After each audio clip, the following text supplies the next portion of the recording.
চীন আমাদের অত্যন্ত গুরুত্বপূর্ণ এক বন্ধু দেশ, যার সঙ্গে আমাদের স্ট্র্যাটেজিক কোঅপারেটিভ পার্টনারশিপ, সেই পর্যায়ে আমাদের সম্পর্ক। এবং এই আমাদের নতুন সরকারের তরফ থেকে এটা হচ্ছে চীনের প্রথম সফর। তাদের প্রধানমন্ত্রী আমাকে পররাষ্ট্রমন্ত্রী আমাকে আমন্ত্রণ জানিয়েছে এবং এই সফরে আমরা আমাদের দুদেশের সম্পর্ককে আরও দ্রুত এবং আরও গভীর এবং ব্যাপ্ত করার বিষয়ে বিস্তারিত আলোচনা করব। ইতিমধ্যেই আমরা চীনের সাথে বিভিন্ন ক্ষেত্রে ব্যাপক পারস্পরিক সহযোগিতামূলক প্রকল্প এবং কর্মকাণ্ডে জড়িত রয়েছি এবং এই সম্পর্কটাকে স্ট্র্যাটেজিক পার্টনারশিপের চাইতে ওপরে নেওয়া যায় কিনা সেই নিয়ে আমরা আলোচনা করব। তাদেরও আগ্রহ আছে। আপনি তিস্তার কথা বললেন, অবশ্যই তিস্তার কথা হবে, অবশ্যই। এইটা আমাদের সেই অঞ্চলের মানুষের মরণ বাঁচনের বিষয়। তারা ডাক দিয়েছে জাগো বাহে, সেই ডাকে যদি আমরা সাড়া না দিই তাহলে পরে আমরা আছি কেন? এটা আমাদের মাননীয় প্রধানমন্ত্রীর অঙ্গীকার সেই অঞ্চলের সমস্যার সুরাহা করার, এবং এটা আমাদের সরকারের অঙ্গীকার।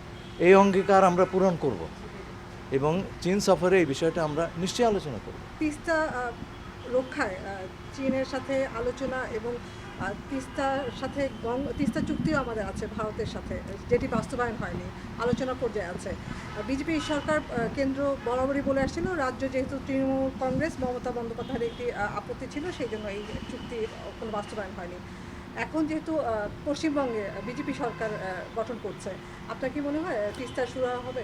দেখুন, পশ্চিমবঙ্গে এখনও সরকার প্রতিষ্ঠিত হয়নি এবং তারা কি ভাবছেন, কি করবেন, সেটা তারা যদি না জানান, তাদের মাইন্ড রিড করার কাজ আমার না। তো তারা প্রত্যাশা থাকবে যাতে করে এই চুক্তিটা যেটা হয়েছিল তখন, সেটা আমরা বর্তমান পরিস্থিতিতে সেটা আমরা কনসিডার করতে পারি কি না।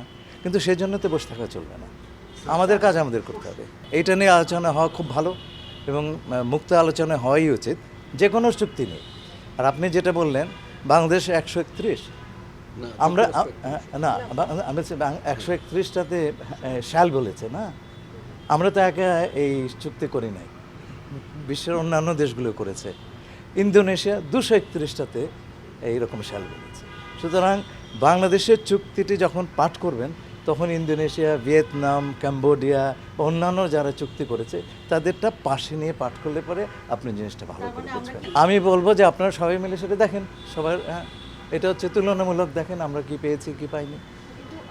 এই আলোচনা না, কথা হচ্ছে যে এই আলোচনাটা ওইভাবে হওয়া উচিত, কারণ যুক্তরাষ্ট্র সব দেশগুলিকে বলেছে যে তোমাদেরকে রেসিপ্রোকাল ট্যারিফ, যেমন আমাদের 39% বা 37% দিয়েছিল, তো অন্যান্য সব দেশগুলো দিয়েছে, নেগোশিয়েট করেছে। কেউ 20 পেয়েছে, ভিয়েতনাম, আমরা 19 পেয়েছি। তো এখন কে কি, সবারই কিন্তু এই অ্যাগ্রিমেন্টগুলো পাবলিক স্পেসে এখন পাওয়া যাচ্ছে।